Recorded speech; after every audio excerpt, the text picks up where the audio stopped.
I've always loved the quiet of libraries, the way the air seemed to hum with a subdued reverence, how the dusty scent of old books wrapped around me like a comforting embrace. I used to hang out at my grandma's house when she was still alive and kicking. The place was a bit dusty, though Nana did try her best at dusting, and the old wooden furniture made the air smell ancient, as it should. Surely you know how the scent of your grandparents' house is, right? It was why I took the job at the city's oldest library. I grew up in that kind of rustic environment. I thought it would be the perfect place to escape, to lose myself in the endless stacks of long-forgotten stories. But I never imagined I would stumble upon one of my own. It started with a simple accident.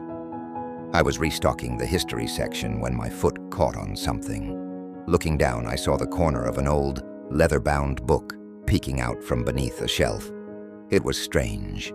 This particular shelf was bolted to the floor, leaving no room for anything to slip underneath.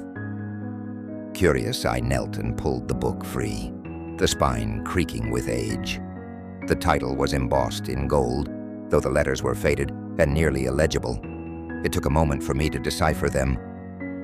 The Library of Echoes. I had never seen or heard of it before, which was odd given how well I knew the books that should be in this particular shelf. I turned it over, searching for a barcode or any sign it belonged to our library. There was none. Someone might have accidentally put this back, I thought to myself. Thus I reported this for our manager to look into via our library system. Finished filing out the report, my curiosity got the better of me. A book as old as it looked will definitely contain some sort of vintage novel that would intrigue a geeky bookworm such as me. I giddily took the book to the back room, where I could examine it without interruption. The pages were brittle, yellowed with age, but the text was clear, crisp even, as though the ink had just dried. As I read the first few lines, a strange sensation came over me. The words were familiar, unsettlingly so. The book described a librarian, alone in a vast ancient library, discovering a hidden book that seemed to have been waiting for them. My hands began to tremble as I continued reading, realizing that the book was describing me, right down to the smallest details of my day.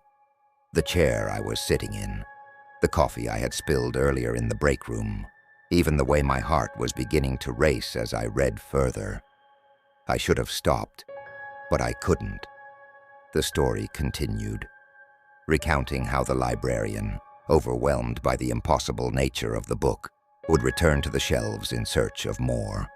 How they would find a hidden door, one they had never noticed before, leading to a forgotten section of the library, a place that shouldn't exist.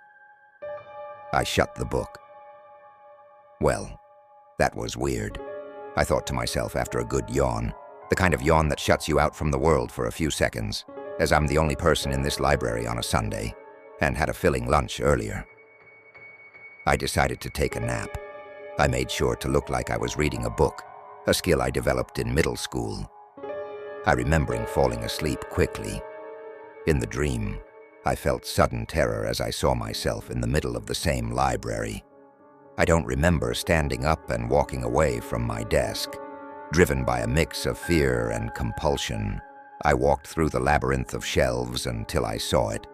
The small, narrow door at the end of an aisle I knew had been empty, just waiting to be found as said in the book. The wood was ancient, the paint peeling. Yet it called to me, pulling me forward with an irresistible force. I grasped the cold, brass handle and pushed it open.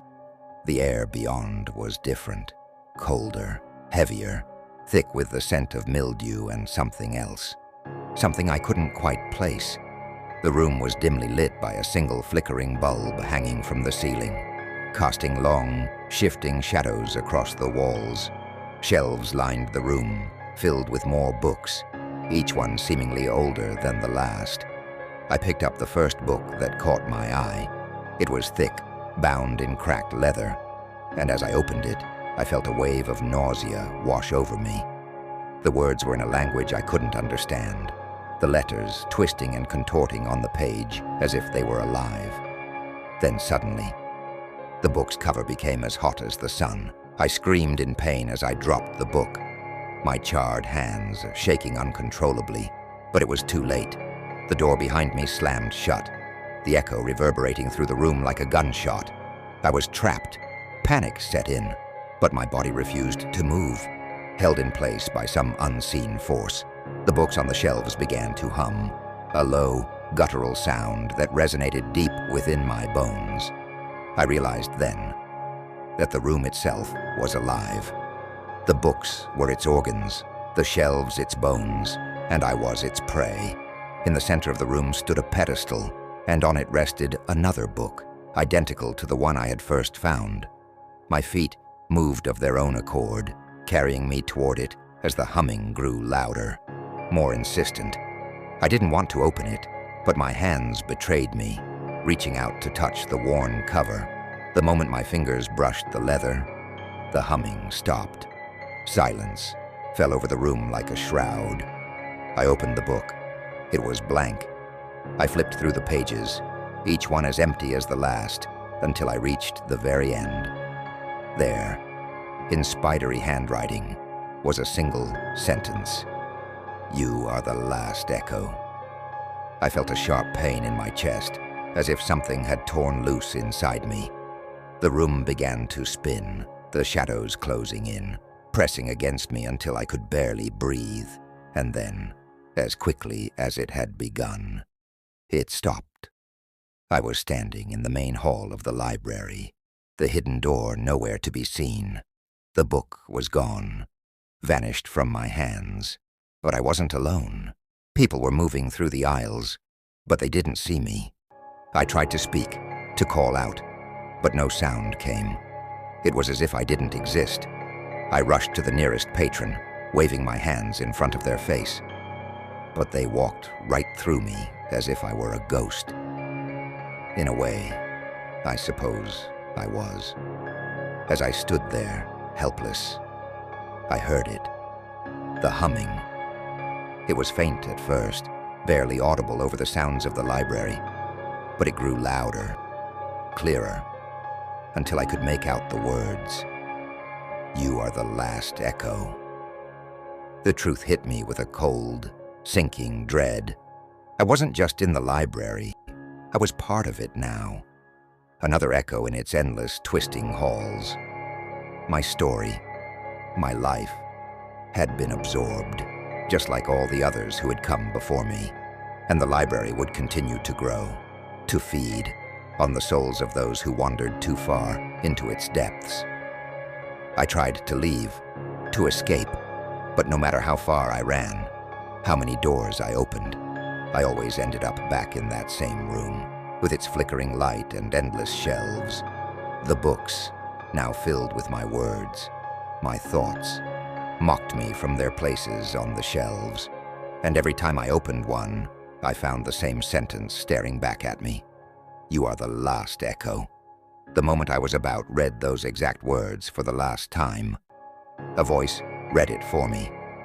It didn't sound human at all. It sounded like it was read in an infinitely large room, resonating every word. It was deafening. I felt my eardrums disintegrate. I could feel blood gush out my ears down to my neck. This was the worst pain I've felt in my entire life. Might even be the worst thing a human could feel before dying. I would never wish this excruciating pain upon no one. Before I could feel the thick crimson blood drip down my chest, I woke up. I woke up with a start, my heart racing as the oppressive darkness of the library faded away. I was still in my chair, surrounded by stacks of old dusty books, my drool pooling in one area of my desk, the late afternoon light streaming through the tall windows. I let out a shaky sigh, relieved that it had all just been a daydream, a twisted product of my overactive imagination. I glanced at the clock on the wall, noting that only a few minutes had passed since I had dozed off. I chuckled nervously at myself, rubbing my temples to dispel the lingering unease. The Library of Echoes wasn't real. It couldn't be. Just a product of my mind, blending the musty atmosphere of this ancient building with the unsettling stories I'd been cataloging all day. But as I stood up to leave, something caught my eye. A book that I didn't remember pulling from the shelf sat open on the desk in front of me. The pages were filled with names, hundreds of them, written in an elegant, flowing script. I skimmed the list, my eyes widening as I saw the last name written at the bottom. It was mine. My breath hitched, and I quickly slammed the book shut, my hands trembling. I forced a mocking laugh, trying to convince myself it was just another part of the dream that had bled into reality. "Fuck you, library. Fuck you," I muttered as I laughed, trying to make light of the situation. But as I turned to leave the library, the shadows seemed to grow longer, the air colder, and I swear I heard faint whispers echoing through the aisles. "You are the last echo." I hurried out, my footsteps echoing unnaturally loud in the empty space. As I reached the door, I glanced back one last time. Everything seemed normal, just an old library filled with dusty books. But as I stepped outside into the fading daylight, I couldn't shake the feeling that something was watching me, something that had followed me out of the dream and into the waking world. And when I looked at the windows, I could have sworn I saw a faint reflection of someone or something standing where I had just been.